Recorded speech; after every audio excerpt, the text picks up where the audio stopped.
Okay, so yeah, the topic of this presentation tonight is math anxiety and dyscalculia. Um, and yeah, so I think that, for clearly many people, this is a very interesting topic. Perhaps it's a topic that is very relevant for someone's practice or for someone they know very well, or even for themselves. If there are people in this presentation tonight that have had their own challenges with math, I think just before I get started, this topic is also very close to myself as well because I'll get into why I shouldn't. I think it's okay for me to share here, but math has always been a very difficult area for me, and relative, I guess, to the other subject areas. And it started around fourth grade, when long division started, and so I've always had a interesting relationship with math because of course, it's extremely important for the work that I do.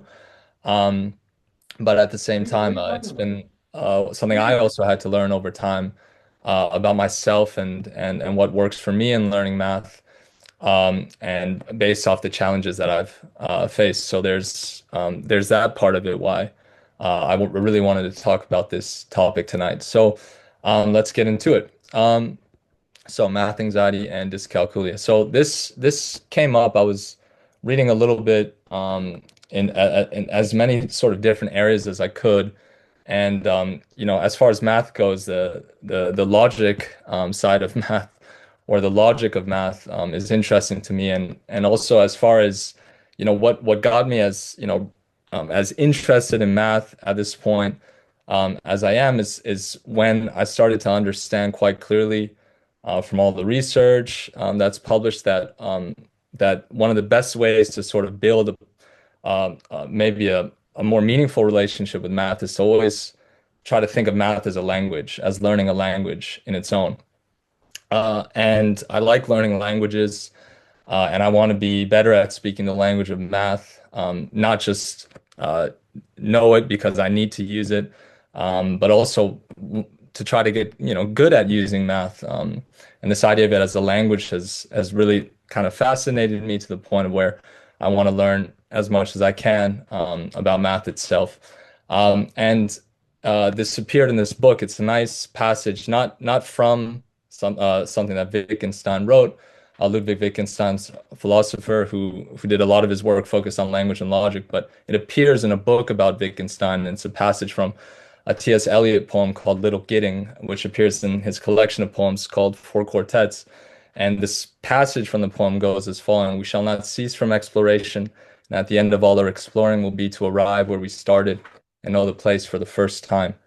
And for me, when I read that, because it's within the context of the book, but it's also how I feel in terms of going back at a later point in my life to where I was in the beginning, where math became difficult, and understanding it for a lot of things, I guess, for the first time about why they matter, and using that sort of understanding to sort of inform my own practice when I can, when working with students, or when I have the chance to work with a student who might have challenges in math.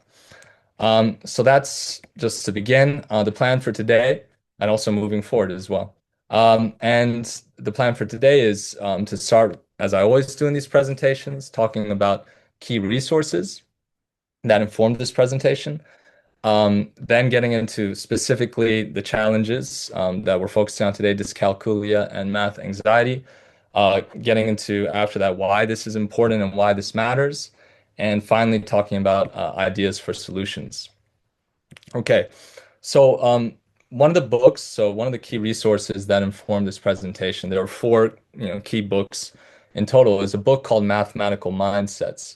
And this came up several years ago when I was trying to find out what are books that, people generally are recommending, when it comes to understanding how to support students who may be having challenges in math. And this book comes up a lot. So a quote that I'd like from this book is, for the vast majority of children, at least 95%, any level of school mathematics is within their reach. And the big focus of the book and the author's sort of thesis here is that the focus should be on how we communicate about math in general, and support students about how they approach learning math. So she uses a lot of the research behind mindsets, including the work from Carol Dweck with growth mindsets and fixed mindsets, but using that in the area of math, communicating with students about their ability to learn math, despite how difficult it is. So it focuses a lot on the communication that we use when we communicate with students, as well as how we work with students to help them with communicating with themselves about their relationship with math and whenever they are working with math. Also, her work is connected with her own website, which is called ucubed.org. So I know there are many practitioners here tonight. That website has a lot of math resources, including a class that's free, which is called How to Learn Math for Students, and goes over sort of strategies for a student to learn math in a way that might be different from what they've learned in school, but that might be helpful for them if there's someone who's facing challenges in math. The next book that informed this presentation is a book called A Mind for Numbers, How to Excel at Math and Science Even If You Flunked Algebra. It's a book by Barbara Oakley. She's written several different books about learning strategies, and just in general strategies for effectively learning maybe difficult subjects, especially for anyone who has challenges with executive functioning skills. She has a lot of very innovative strategies, and this book focuses on math. A nice quote from her book was, "The greater understanding results from the fact that your mind constructed the patterns of meaning rather than simply accepting what someone else has told you." And this book is more focused on general effective strategies for learning, with a tailored application of math. Um, the next book that informed information in this presentation is a book called Treating Mathematics Anxiety, Inclusive Strategies for Working with Students Exhibiting Mathematics Anxiety. The author's name is Dr. Aditya Nagrath. And a nice quote from his book is, "Oftentimes, as adults, when working with fundamental language, it is easy to forget that children may not know the true meanings of the words." And so a big thesis of his book is that this emphasis on the fact that math is a language, and we need to focus on teaching it as such. So that's making sure that the students understand the actual terms that are used in mathematics and breaking them down in a specific way, but also the symbols that are used in mathematics, and also the language, because math is abstract. The numbers represent quantities. So using language attached to the quantities, if we're saying 1 plus 1, for example, one of what plus one of what. So it's placing this emphasis on teaching math as a language, because his thesis is that when we talk about students who have math anxiety, like many people who are experiencing anxiety, it's a part of it has to do with not being totally an understanding of what is happening, and that can be very anxiety inducing for a student who's in math class to simply not understand the language that's being used. So his book is also, and his work is associated with a website called, and a course he created called Elephant Learning, which is an intervention program which focuses on the approach he believes is effective for supporting students who have math anxiety, especially younger students. And this is the last book of the four. I think this is the best book out of the four, especially for the teachers who are here tonight. This book is full of resources, strategies, activities. It's the author, but not just for teachers, I know there are parents here tonight as well. This author, Steve Chin, he's British, and he's done lots and lots of work throughout his career on supporting students with dyscalculia, math anxiety, students with dyslexia. And this book is just, I think it's the most valuable resource. If anyone was thinking about getting one of these books, this is what I thought was the most helpful of the four. And a nice quote from this book was, "Intervention almost always needs to go back a lot further than might be thought." So again, I'll say it one more time. Intervention almost always needs to go back a lot further than might be thought.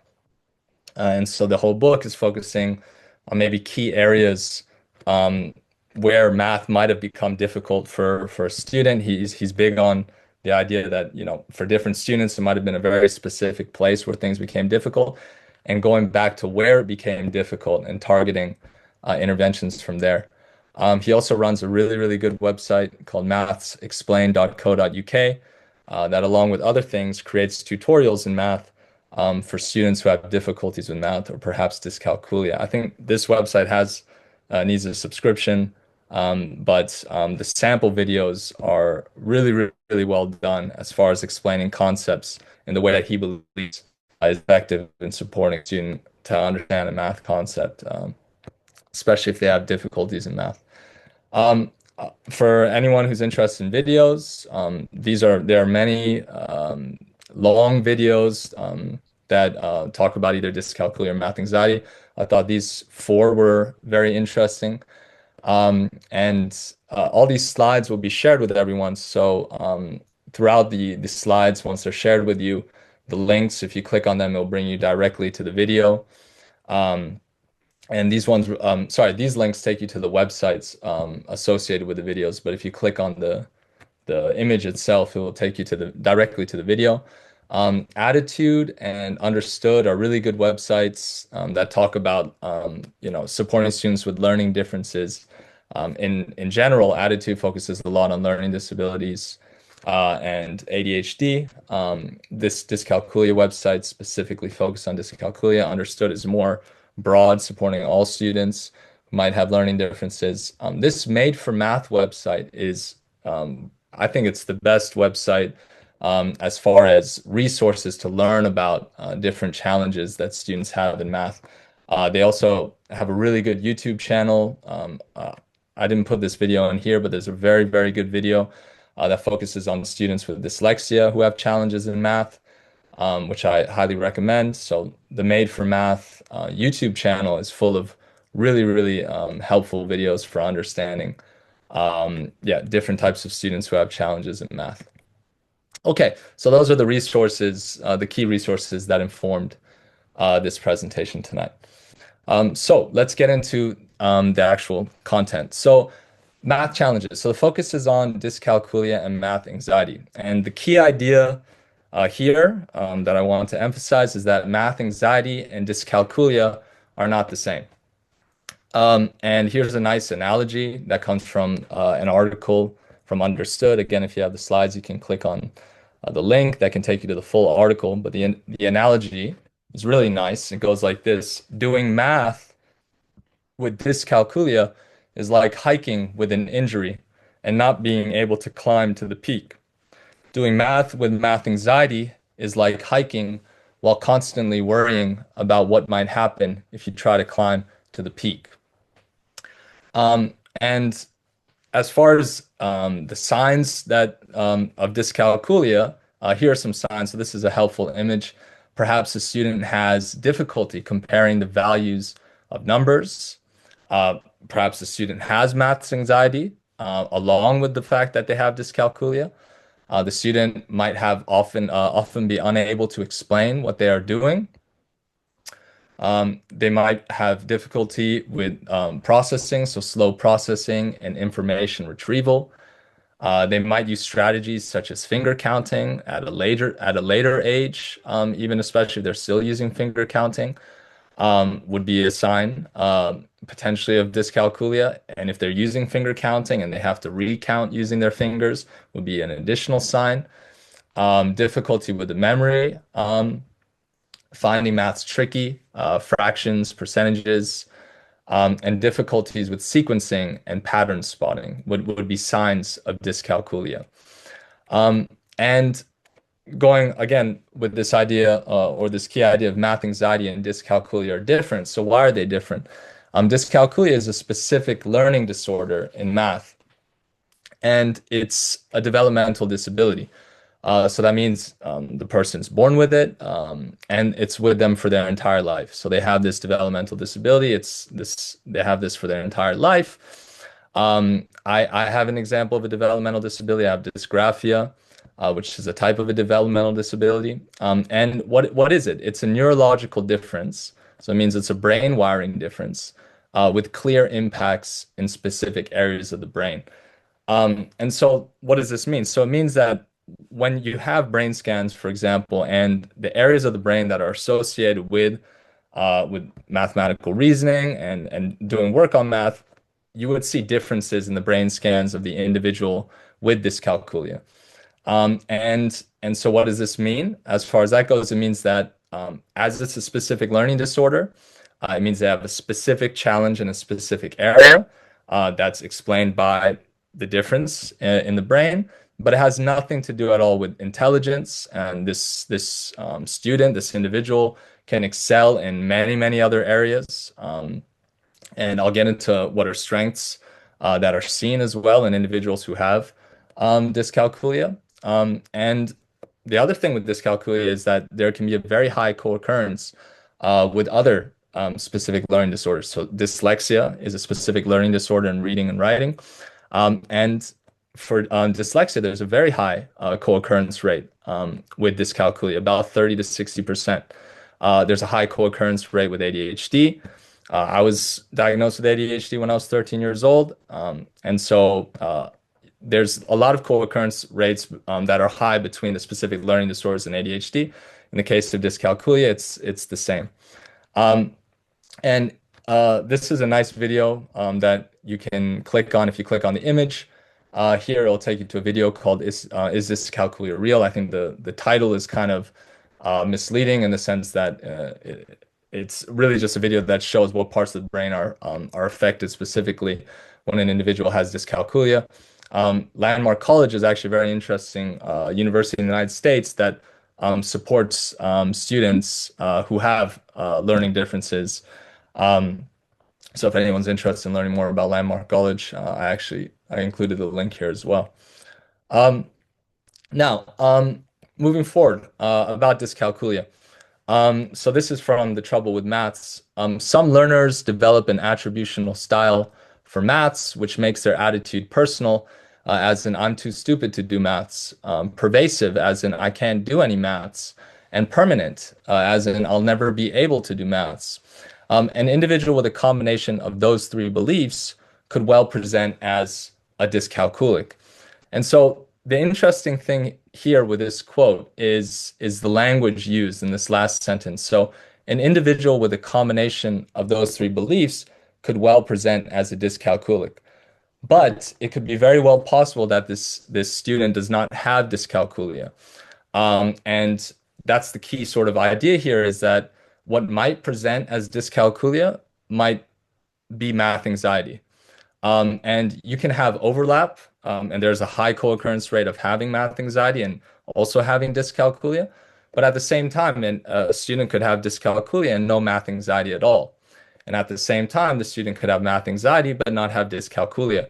And that's important because knowing that information allows whoever's working with the student to have a very clear understanding of what are the correct approaches to use when working with the student, because a student who has dyscalculia will require a very specific way of being taught with very clear accommodations and supports that support their challenges. And math anxiety at the same time would require a different approach potentially. Going in back to myself, so it's something that I thought about at some point. Do I have dyscalculia? But once I more clearly understood the signs of dyscalculia, I know that I don't have dyscalculia, but I definitely have math anxiety. And looking at that myself is how to address the fact that I have anxiety towards math, but it wouldn't require the strategies that are needed to say support a student with dyscalculia. And dyscalculia affects about 6% of the population of students. I'd say that's a very rough general number taken from a various number of studies. And that's a rough sort of number that kind of represents what the population might be. About it's 3 to 6%, 3 to 8%, and then so 6% might be around how many students in a student population might have dyscalculia. And so now focus on math anxiety. Again, different from dyscalculia. So dyscalculia, it's a specific learning disorder. that's explained by a clear difference in the brain wiring. But math anxiety is different, right? And math anxiety might have certain causes as well. One of the causes of math anxiety can be chemical imbalances in the brain, which could be affecting the anxiety levels themselves. It could also be a built up things that have happened over time. Maybe it's a feeling of shame, for example, of not being able to produce results when doing math work. But it can also, the shame can come from people around the individual who has the anxiety in math. Shame in terms of uh, putting pressure to be able to do math when they're finding it difficult. The shame of letting people down who have the expectations for them to be successful in math. And repeated failures can also contribute to math anxiety. And many repeated failures can lead to can lead to depression, can lead to school avoidance, and the school avoidance can worsen the anxiety. And so that can contribute potentially to the a student who has math anxiety. And time tests can also be contributing to it. The student might have anxiety towards their performances on tests. And if the test is timed and they're feeling they can't finish within the time given, that can also be a cause of math anxiety. But again, this can all be in place, but the student does not have dyscalculia. It's the anxiety that needs to be addressed, looked at, and supported. And so, how do we find out? So, how would we find out if a student has dyscalculia? And one of the ways that we can do that is an assessment, right? And an assessment, you have informal assessments and you have formal assessments, informal assessments and formal assessments. And as far as informal assessments, I know there are a lot of practitioners in this presentation tonight. A trained professional who's received training in doing an informal assessment for dyscalculia, they'd be able to administer this in a school. And practitioners who would be qualified to do this, for example, would be a special educational needs learning student support coordinator, a math teacher as well, if they receive training, can do an informal assessment. And these informal assessments can be very helpful for many different reasons. One of the reasons that it can be helpful is they can serve as a starting point for the school to provide additional supports for that student, right? So the results of the informal assessment can inform the school that, okay, there are specific areas the student is struggling with. And then a lot of these informal assessments can have recommendations attached to them for the teachers about how they can support this student. Um, However, an informal assessment won't inform any sort of diagnosis. It won't give conclusive information as to whether a student has dyscalculia or not. But again, it can be a very good starting point for a school to, if they have a student who's really struggling with math, they can use this informal assessment to see, whether there is perhaps a possibility of dyscalculia, but beyond that, what supports the school can immediately begin using to support that student.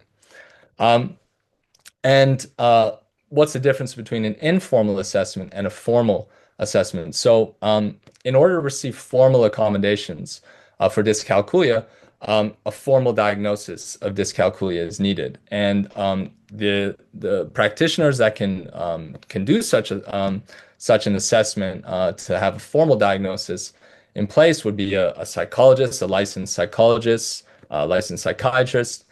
Further tests would be needed beyond the informal assessment, such as the WISC, the Wyatt, and using those tests, right, a history and a pattern of low achievement in math, potentially a gap between the student's cognitive ability and academic achievements in math could indicate that there's a presence of a developmental disability, such as dyscalculia.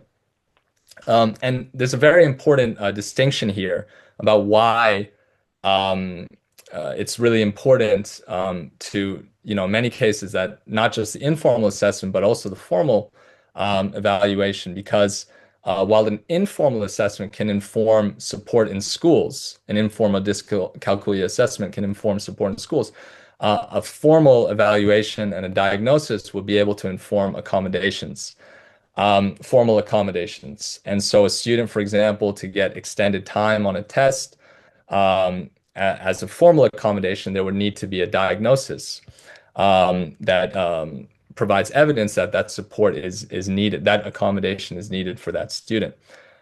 In the slides, I include a link to a table of different types of accommodations that exist at a school when a student has dyscalculia.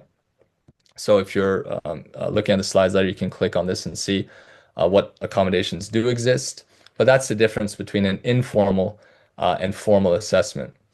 And now looking at the co-occurrence rates. So dyscalculia, it has a very, as I mentioned earlier, very high co-occurrence rate with a number of other developmental disabilities. And the ones that are most notable are dyslexia, dyspraxia, and ADHD. And I wanted to look at each of those. Those are the ones that have the highest co-occurrence rates. I want to look at each of those one by one because there are people in this presentation tonight who might know a student, an individual with one of those developmental disabilities. But I want to mention that there is this high co-occurrence rate, for example. And if you have both dyscalculia, for example, and in addition, a co-occurrence with another developmental disability, such as the ones mentioned here, there can be additional challenges. So first one is ADHD. In a co-occurrence with ADHD, for example, impulse control might be an area affected. And this can be a double challenge because math requires multiple steps and to solve the problems. And if this is combined with weak number sense, for example, which is one of the challenges associated with dyscalculia, this can be a very challenging combination. So just the multiple steps and the patience required to complete the multiple steps, along with the challenges such as having a weak number sense, can be very, very challenging for a student.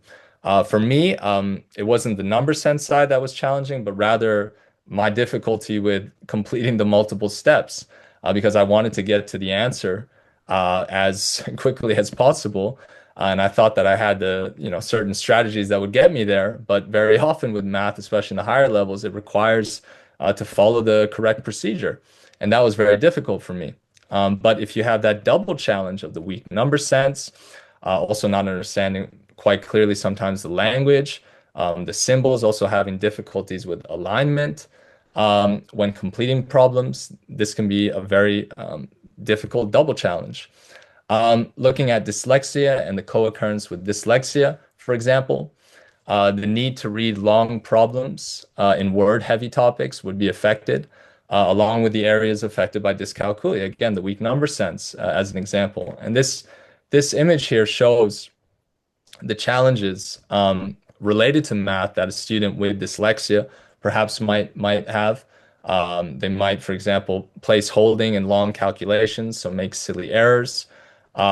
Showing working out and checking work, the maths vocabulary might be difficult, the reading and understanding of word problems. But here again, and I get into this more later, there would be some strengths too when you see the individual with dyslexia when they're working with math. Strong in spatial awareness and pattern recognition. The number sense might be very strong. Strong, or rather, they have the ability to have basic number sense, the ability to estimate. And then on the other hand, if you look at dyscalculia, they would have maybe struggles with basic number sense, ability to compare numbers. Estimating is one of the challenges associated with dyscalculia. And then if they have both, say it's co-occurring, there's maths anxiety, for example, that is experienced with students who have both dyslexia and dyscalculia. Oral counting, especially backwards, place value would be a challenge, memory of number facts, mental, oral, and abstract work. And lastly, there's dyspraxia. And dyspraxia is a developmental coordination disorder. But if a student has dyspraxia and dyscalculia, you can see how this presents a lot of unique challenges. The student might need to use their body. Well, we do need to use our body sometimes to learn certain mathematical concepts, such as spacing, and those would be affected if a student has dyspraxia, specifically this idea of spacing, and note taking, which is a critically important area of math, would be affected as well. So that means keeping notes aligned, place value alignment. So when completing long division or multiplication, it's extremely important to be able to have very clearly organized place value alignment, because even one small mistake in alignment could cause the problem to have an answer that's off from what it could be if there was proper alignment. And without alignment, one of the issues, as well as the demand on working memory, can increase. Working memory is already a challenge for students who have dyscalculia. And I'll talk in a moment about what working memory is. But if you, in addition to having the challenges of working memory, have difficulties with alignment, when you're doing note taking or you're completing problems, that's a double challenge. And errors can increase as a result, which can lead to even more frustration, and then greater anxiety and avoidance. And lastly, it's math anxiety, right? And so there's a high co-occurrence in dyscalculia with math anxiety as well, as which is easy to imagine when the student has experienced challenges for a very long time, and repeated challenges throughout the years can lead to a feeling of math anxiety as well. And it's interesting because studies in math anxiety as well shows how, even in anticipation of doing math or even thinking about math, right, can show the parts of the brain lighting up associated with these feelings of anxiety. And that is very, very, well, I'll talk about next why math matters, but even just thinking about math or looking or seeing numbers suddenly can bring up these feelings of anxiety. Um, and math anxiety, it's not an official diagnosis, and it's understood as a domain-specific form of anxiety appearing in math-related situations only. But it's worth mentioning, though, that if the student's anxiety is extending beyond math, right, so into even broader situations, then it might be generalized anxiety disorder, which is diagnosed, and then there are specific treatments and plans for a student who has generalized anxiety disorder if the anxiety is more extended into broader situations. This is from a website called Dyscalculia Network, or an organization called Dyscalculia Network, and some interesting statistics regarding math anxiety. 36% of the 15 to 24-year-olds in the UK feel anxious about math. 1 in 5 parents suffer from arithmophobia, a fear of numbers. Women are more than twice as anxious as men about using maths and numbers. Only 26% of undergraduate students have the numerical skills and understanding necessary for daily life and work. 40% of parents wouldn't be able to show their children how to split a restaurant bill with friends, and 1 in 4 parents don't feel able to teach their children basic addition and subtraction without a calculator. Yeah, so I said I'd get into working memory. And working memory comes up a lot, especially when you're talking about students with specific learning disorders. What is working memory?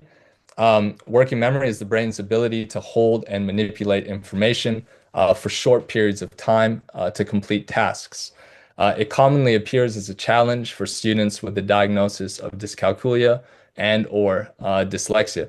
And so a weak working memory will lead to challenges with holding numbers while calculating or tracking the steps necessary to complete multi-step problems. And so again, math is a subject where working memory is critically important, because while you're completing problems, there's a lot of things you have to hold in your working memory while completing the problem itself. And if anything gets dropped or a specific part of the step gets dropped, then the whole problem itself will have difficulty being solved.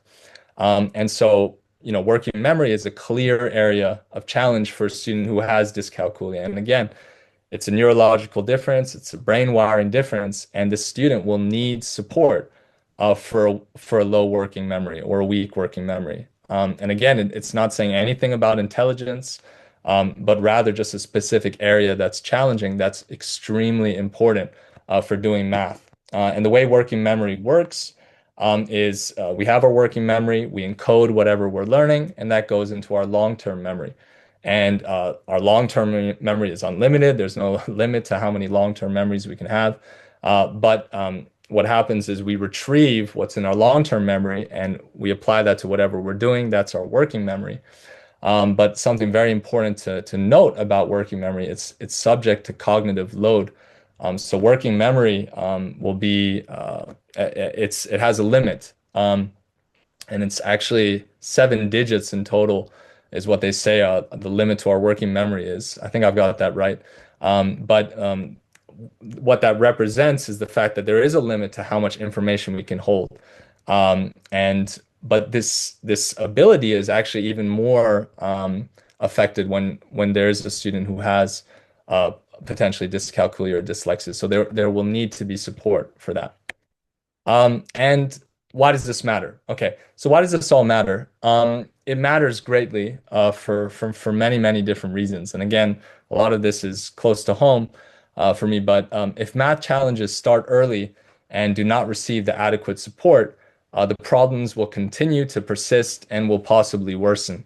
I think I read that quote at the beginning from The Trouble with Maths, the book The Trouble with Maths, but we should never underestimate how far intervention needs to go back. And prevention is always better than a cure. And that's the one of the big ideas to keep in mind, just supporting students in general who have learning differences or challenges, is that the earlier we can identify what the specific problems are, uh, it's always going to be the better, because early on we can identify what strategies are helpful for this student, what supports are necessary, and if it is a specific learning disorder like dyscalculia, what accommodations the student will need, and what interventions will be helpful. So this is extremely important. And the anxiety towards math, again, math anxiety co-occurs at a high rate with dyscalculia, but a lot of students just have math anxiety in general. And the anxiety towards math and even potentially avoidance of math will also increase the anxiety and lead to further avoidance and anxiety, creating a continuous cycle. So on the right side, there's an image of what a math anxiety cycle of failure looks like, but you have the negative math experience, and then potentially the math avoidance. The math avoidance leads to the poor preparations. Poor preparations lead to the poor math performance. And then the poor math performance leads to the negative math experience, which leads to the math avoidance and so on. And anything, as early as possible that can avoid this cycle from beginning, because it's hard to come back from that, is the best. So for the teachers here tonight that work with younger students, and I'll get into like solutions, but I mentioned things like informal assessments, formal assessments to identify, okay, if the student, what specifically their challenge is, if they're showing challenges, and what targeted interventions we can use. Because the earlier we do these, the much better prepared the student will be moving on. And so why does this matter? So it matters for a lot of different reasons. Prerequisites for math and higher education might also exist and can now be avoided unless formal accommodations are in place. What does that mean? So for example, if the student wants to pursue a specific career or study a specific area in university, there might be prerequisite courses they need to take in high school. And if the student is struggling with math, they might not be able to take those prerequisite courses, which allows them to be able to study what they would like to study in higher education. That's, can be extremely important. But if they do have, for example, they do have a diagnosis of dyscalculia, they might be eligible for formal accommodations. And a formal accommodation could actually, in some not common cases, but in some cases can allow the in higher education university a course that's taken as a replacement for the math requirements. I was reading a case with an example of a student who took a course in logic as a replacement for the math requirements. I got lucky in the sense that I studied psychology. My major was in psychology, and my requisite was statistics. My required course that I had to take was statistics, and I dropped out of statistics the first time I took it because I was failing. But then I took it again, and the first time I took it was in a massive lecture hall. I already had made the mistake of not going to student support services to get accommodations, which was bad organization by me. But the first time I took statistics, big lecture hall, I was failing, so I dropped out. But I decided, okay, I'm going to take it again as soon as I can. And I took it in a summer course. And the summer courses in university had much less students. It was around 10 students compared to like around 60 to 100. And that teacher was able to work closer with the students. And that was very helpful for me to end up passing that as a required course. That's not a formal accommodation. I think I just got kind of lucky. Um, but again, I think my luck sort of should translate into if I'd been better prepared, I would have, yeah, looked at what accommodations can help me. For example, even though I wouldn't have received them for math, but if a student has accommodations, they can get certain supports and accommodations in university if they have dyscalculia. And that's important if that is something that the student has. And again, important areas of life that involve math that which makes this extremely important, personal finance. Money can be a major, major issue for students who have math anxiety, avoidance of math, and of course dyscalculia, but it's not something that's been spotted or diagnosed, and they're just, been struggling without any strategies to support them. And of course, money and personal finance has major, major consequences if this is an area someone struggles with. Time management, of course, can have major consequences, but that's an area affected by students who have dyscalculia.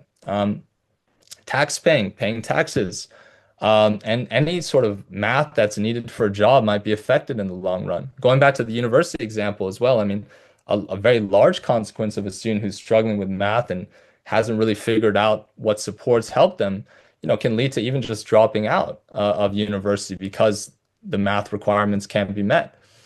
So again, these are reasons why it matters. And again, seeing numbers can lead to avoidance and failures in math-related courses. Like I said, can lead to large-scale self-removals.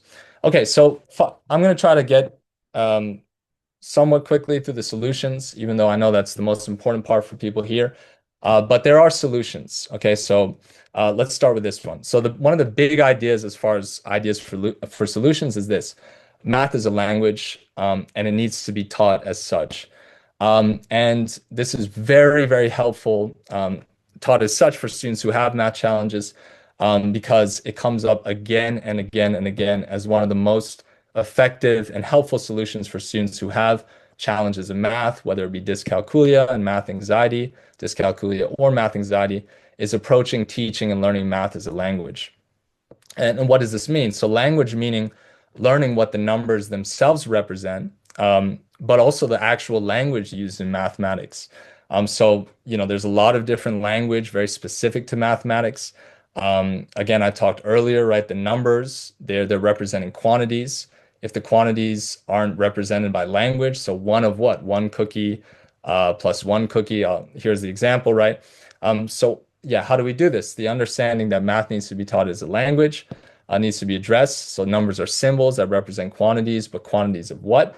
So this is where language can be added to the numbers to reduce the abstractness. So for example, instead of 1 plus 1 equals 2, always trying to make sure that there's language available. So one cookie plus one cookie equals two cookies. And so as often as possible, adding language to equations to reduce the abstractness of what the number is representing, because this abstractness of the numbers can be one of the major, major difficulties for a student who has weak number sense. The terms themselves, they need to be clarified and taught. Many of the terms in math have very interesting morphologies and etymologies, and without understanding the math jargon, the building blocks for fundamental ideas is lost. So it's very important, right, to be able to teach this jargon. And one of the ideas attached to this, and this helps support working memory, that the meanings of these terms, right, so that the student always has them available and in mind. So when they come up during class, they know what they mean. They can be available in term lists or even books, right? And I made this, it's very early, very rough, early stages, but it's a basically Google Slides with the terms themselves. What's the etymology? So digit comes from the Latin word digitus, which means finger, because people counted on fingers. So that's where the word came from. And then, making it very clear, what does the digit actually mean? Something like this is something a student can have with them For example, to remind them of what the terms actually mean, because without an understanding of the terms and their meaning, it's very difficult to complete the actual math. Um, and so something like this, once I'm finished, it's something that's editable and shareable, so anyone can make their own versions. If the student makes their own sort of images and drawings themselves, they can add it to the slides. And that's much more effective. The students creating their own sort of slides and meanings. So it's editable. And something like that would be very, very helpful because some teachers, help by putting visuals on the walls and things like that. But for a student with dyscalculia or dyslexia, for example, being on the wall might not be enough. They might need to have it right in front of them where it's obvious, accessible visually, as accessible as possible. And so that's an important nuance also to consider. I think I already went over this, so I'm going to skip this part. But the earlier uh, it's understood whether there is a real additional challenge going on, such as dyscalculia, the better, because such a formal diagnosis can allow for the proper interventions to take place. And, the earlier interventions happen, the better, but it's again never too late. Once a student is diagnosed later, then the interventions would have to go very, very far back potentially, but that will help that student with the work they're completing, say if they're even in high school. But again, math matters beyond high school for very important reasons as well, as we talked about personal finance, time management. So it's never too late at all. But the interventions might have to go very, very far back. But understanding I have this challenge, what is the challenge, will be very helpful for this individual who might be confused as to why math has always been difficult. And if they understand, I simply have an anxious relationship towards math, or I have math anxiety, that also is helpful and understand, okay, there's a specific, strategies that will help me with my math anxiety, and knowing that would be helpful too. Um, I think that I talked about accommodations, right? Ones that would be available even when the student takes the SAT or ACT, if they're taking such exams. If the student has a formal diagnosis, for example, they can get accommodations like extended time, assistive technology, potentially note-taking support, alternative exam formats. That's not specifically on the SAT, but on formal assessments, for example, they might have the access to alternative exam formats. Um, and I gave a link. So for the teachers here tonight, for example, who work in schools, there are a number of different types of informal assessments available. Some of them are more simple than the others. Some of them are more complex and in detail. One of them is a link to a book called the Dyscalculia Assessment. Any teacher or educational professional can do this training to be able to administer this informal assessment. The Made for Math website has a very interesting link actually to math accommodations generator, which even an adult can fill out and answer questions about their challenges in math, and it would suggest strategies for learning math in the areas that have been difficult. Again, interventions that go far, far back. These assessments can bring light to what interventions would be helpful and how far back the interventions have to go. And math builds on itself. And it's one of those subjects that builds on itself far more than the others. So without interventions for the fundamentals, it might be number sense. Maybe the interventions have to go all the way back to, developing fundamentals in number sense. Because without mastering number sense, single digit addition, subtraction is not possible. And if that isn't mastered, place value isn't possible. So it builds on itself, and the interventions may have to go all the way back to number sense. And intervention. So, schools, teachers are always way, way too busy, extremely busy doing all kinds of different things, and it may be just not possible to do the interventions in school for students who really have a large amount of challenges. So that's when the school might have to work with the student and their family to find some kind of a specialist who can support with interventions, right? Tutors who have backgrounds in students who have math difficulties, who can help with the actual areas of challenge or the interventions that go back, not just helping complete homework, but focusing, targeting the areas that are difficult, collaborating with the school as to knowing what areas are difficult for the student and working with them on that. That's ideal. A tutor who can specialize in students who have difficulties in math or even potentially dyscalculia or math anxiety would be an ideal sort of person to work with a student outside of school. I mentioned math programs that exist. There are actual intervention programs.